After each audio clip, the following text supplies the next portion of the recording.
Have you ever woken up in the middle of the night, needing to go to the bathroom for what feels like the third or fourth time?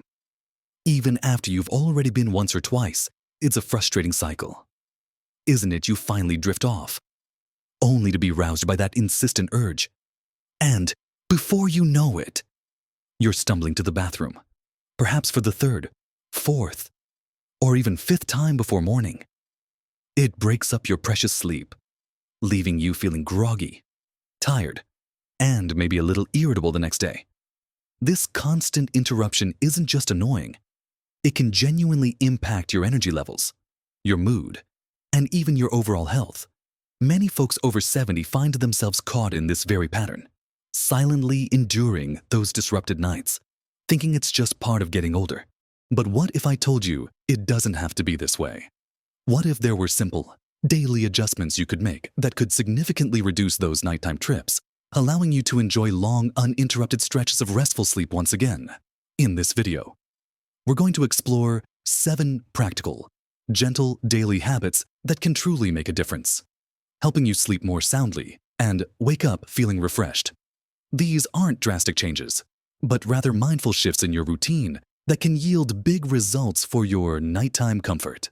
Make sure you watch to the very end, because there's something waiting for you that might truly surprise you with its simplicity and effectiveness. Let's dive right into the first habit. And it's all about how you manage your fluids throughout the day. Now, I know what you might be thinking: I should just drink less, especially in the evening. And while there's a kernel of truth to that, it's actually more about when and how you drink, rather than cutting back entirely.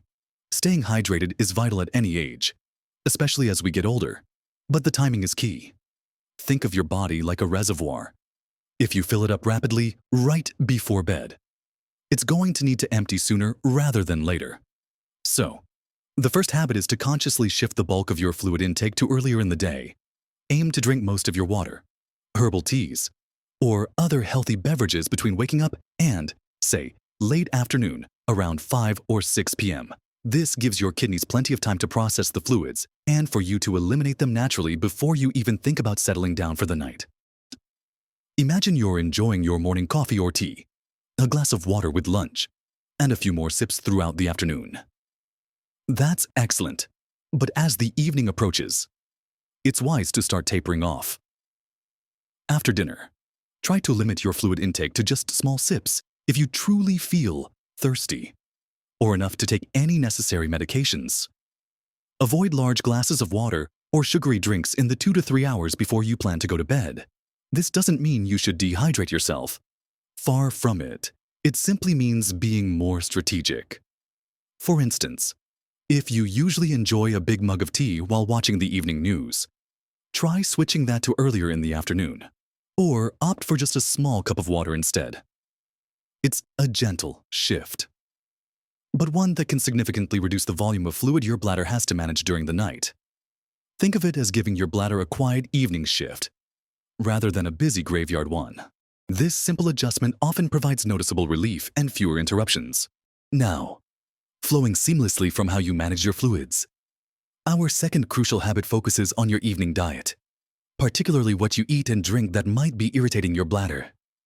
You see, certain foods and beverages, especially those consumed close to bedtime, can act as diuretics, meaning they make your body produce more urine, or they can simply irritate the bladder lining, causing it to feel fuller sooner. So, the second habit is to be mindful of bladder irritants in your evening meals and drinks. What are we talking about here? The usual culprits often include caffeine, alcohol, and highly acidic foods. We all love our evening cup of tea or a glass of wine with dinner, but these can be genuine saboteurs of your sleep. Caffeine, found in coffee, some teas, and even chocolate, is a diuretic, meaning it makes you pee more. Its stimulating effects also keep you awake, creating a double whammy for nighttime disruptions. So, it's best to cut off caffeine by early afternoon. Certainly no later than 2 or 3 p.m. Alcohol is another big one. While a nightcap might seem like it helps you fall asleep initially, alcohol fragments your sleep and is also a strong diuretic, leading to more trips to the bathroom later in the night. It's truly one of the biggest offenders when it comes to nocturia. Try to limit or completely avoid alcohol in the evenings, especially in the last few hours before bed. Beyond beverages, certain foods can also be problematic for some people. Highly acidic foods like citrus fruits, tomatoes, spicy dishes, and even some artificial sweeteners can irritate the bladder. Think about that late-night bowl of chili or a big glass of orange juice. For some, these can be significant contributors to nighttime urges. It's about being observant of your own body. If you notice that a particular food or drink seems to send you to the bathroom more often, especially at night, try cutting it out for a few evenings to see if it makes a difference. You might be surprised at how much calmer your bladder becomes with these thoughtful dietary adjustments. These two habits, strategic fluid management and avoiding evening bladder irritants, work hand in hand to give your bladder a much-needed break as you prepare for bed. Moving on to our third habit. This one might seem a little less obvious, but it's incredibly effective, especially for those who notice swelling in their legs or ankles during the day. We're talking about leg elevation and gentle movement. As we age, gravity can really work against us. Throughout the day, fluid tends to pool in our lower extremities, in our legs and feet. This is a common phenomenon, often called peripheral edema, and it's usually harmless. But it can play a sneaky trick on your nighttime sleep. When you finally lie down flat in bed, that fluid that's been pooling in your legs all day starts to redistribute throughout your body, including back into your bloodstream. Your kidneys then recognize this increase in fluid volume and efficiently get to work filtering it out, which, you guessed it, means more urine production right when you're trying to sleep soundly. So, the habit here is to encourage that fluid redistribution before you get into bed. The shirks, Urination. A fantastic way to do this is to elevate your legs for about an hour or two in the late afternoon or early evening. You don't need anything fancy. Just lie on your sofa with your feet propped up on a cushion, or even against a wall, higher than your heart if comfortable. This simple act uses gravity to your advantage, helping that pooled fluid return to your circulation and be processed by your kidneys much earlier, long before you're ready for bed. This way, when you do lie down for the night, there's less excess fluid ready to flood your system and send you to the bathroom. Complementing leg elevation is gentle movement throughout the day. Even simple things like regular walking, stretching, or doing some seated leg exercises can help keep circulation flowing and prevent excessive fluid accumulation in the first place. Think about getting up and moving around for a few minutes every hour or so, especially if you spend a lot of time sitting. Just a short stroll around the house, a few calf raises, or even wiggling your toes can make a difference. This combination of propping up your feet and staying gently active during the day can significantly reduce the amount of fluid that plays havoc with your bladder once you're tucked in. Now that we've talked about managing fluids, being mindful of evening irritants, and giving your legs a lift, let's consider our fourth habit, which is all about incorporating mindful movement throughout your day. This isn't about strenuous workouts, but rather about gentle, consistent physical activity that benefits your entire body, including your sleep cycle and bladder health. You see, a sedentary lifestyle can contribute to poor circulation and also a less efficient bladder. When you move, your blood circulates better, helping to prevent that fluid pooling we just discussed, and it also supports a healthier metabolism and overall body function. So, the fourth habit is to ensure you're getting regular, light to moderate physical activity. This could be as simple as a daily walk around your neighborhood, tending to your garden, joining a gentle exercise class like Tai Chi or seated yoga, or even just dancing to your favorite music in your living room. The goal isn't to sweat or strain, but to keep your body moving and active. Aim for at least 30 minutes of moderate activity most days of the week. This could be broken up into shorter chunks. Two 15-minute walks are just as beneficial as one 30-minute walk. Regular daytime activity not only helps with fluid balance, but also improves sleep quality overall. When your body is gently tired from healthy movement, it's more likely to drift into deeper, more restorative sleep, which means fewer awakenings for any reason, including bladder urges. Plus, movement helps to regulate your internal body clock, making it easier to fall asleep at a consistent time and stay asleep. Just make sure you finish any more vigorous activity at least a few hours before bedtime, as exercise can be stimulating. Gentle stretching or a short, leisurely walk in the early evening is perfectly fine, but save the brisk walks or gardening for earlier in the day. This consistent, mindful movement builds a stronger, more resilient body, better equipped to handle the night without interruption. Following the positive impact of mindful movement, our fifth habit zeroes in on establishing a consistent sleep schedule. This might sound like basic sleep advice, but its importance for reducing nighttime urination is often overlooked. Your body thrives on routine. It has an internal clock, known as your circadian rhythm, that regulates everything from your hormones to your energy levels and, yes, even your bladder function. When you go to bed and wake up at roughly the same time every single day, including weekends, you help to synchronize this internal clock. This consistency sends clear signals to your body about when it's time to wind down and when it's time to be active. When your body knows what to expect, it can better regulate its functions, including the production of antidiuretic hormone, which helps your body concentrate urine overnight, reducing the need to go.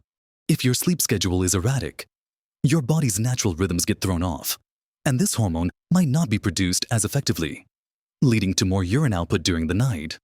So, the fifth habit is to pick a bedtime and a wake-up time that feel natural and sustainable for you, and then stick to them as closely as possible, even if you don't feel sleepy at your designated bedtime. Try to lie down and relax.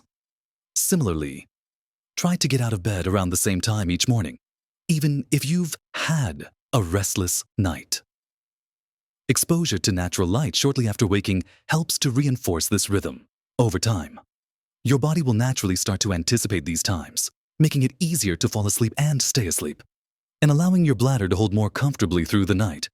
It's like setting your body's internal navigation system to a steady course, guiding it towards more uninterrupted rest.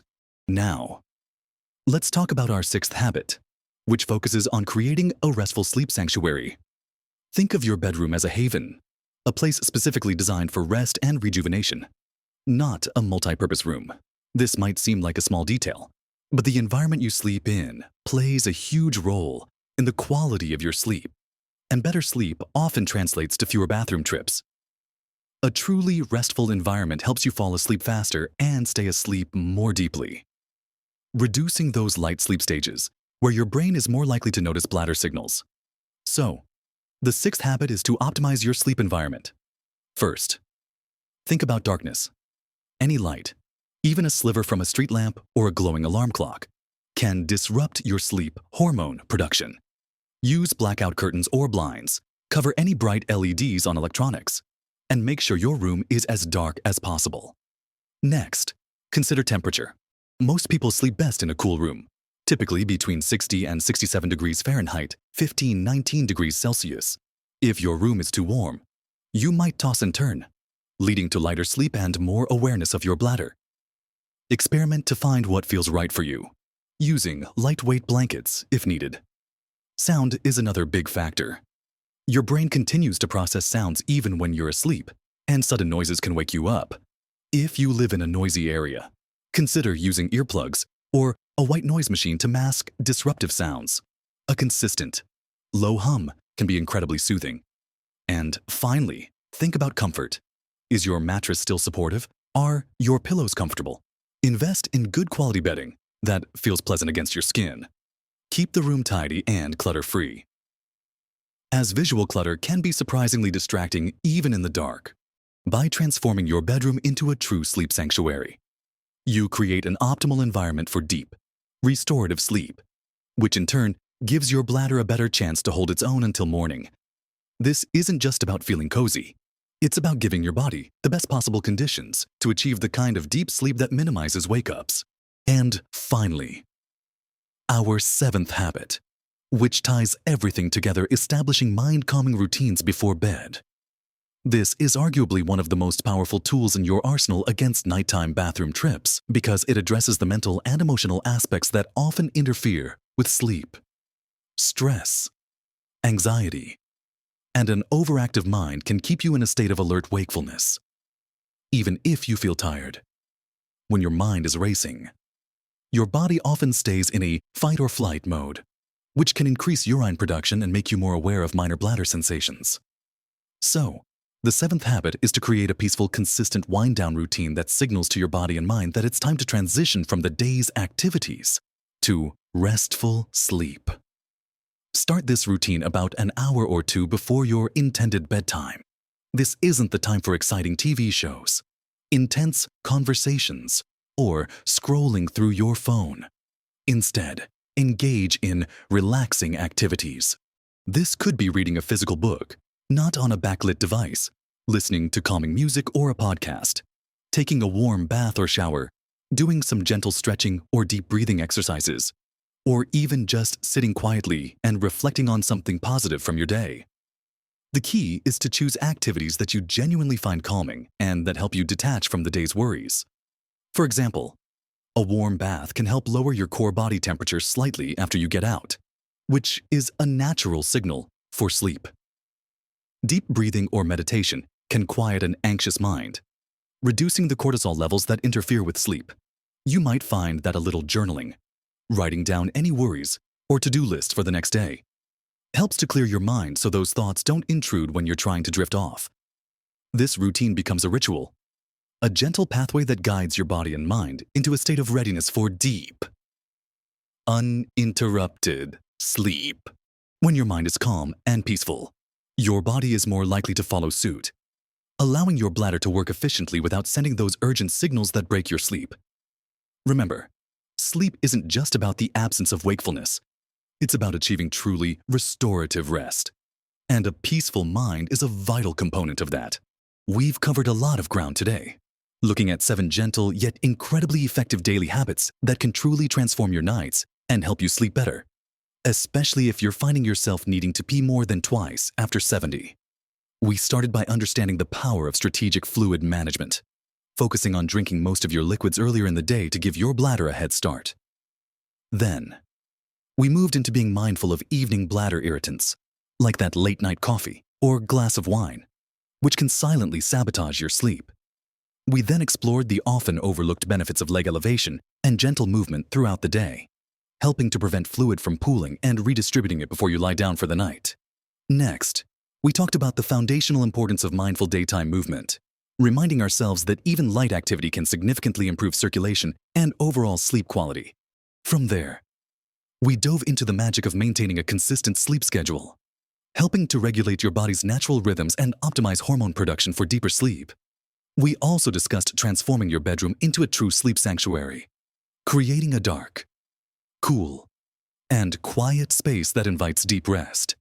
And finally, we just explored the immense power of establishing mind-calming routines before bed, recognizing that a peaceful mind is crucial for a peaceful night, allowing your bladder to hold comfortably. Remember, small changes can truly make a colossal difference to your health and happiness. You don't have to implement all 7 habits overnight. Perhaps pick 1 or 2 that resonate most with you. Try them consistently for a week or 2, and notice the subtle shifts. Then, when you feel ready, introduce another. This is about making sustainable, gentle adjustments to your daily rhythm, not about drastic overhauls. Your body is incredibly resilient and responsive, and with a little patience and consistency, you'll likely start to see real improvements in your nighttime rest and overall well-being. Imagine waking up feeling truly refreshed, without that lingering grogginess from broken sleep. That feeling is absolutely within your reach. I'd love to hear from you. Have you tried any of these habits before? What has worked best for you in managing nighttime trips to the bathroom or improving your sleep? Please share your thoughts, experiences, and any tips you might have in the comments section below. Your insights could be incredibly helpful to someone else watching this video.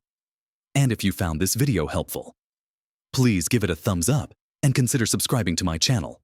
We're here to share practical, empowering information to help you live your best life at every age. And your support helps us reach more people who could benefit from these simple steps. Thank you for watching. And remember, a good night's sleep is one of the greatest gifts you can give yourself. Live your best life at every age.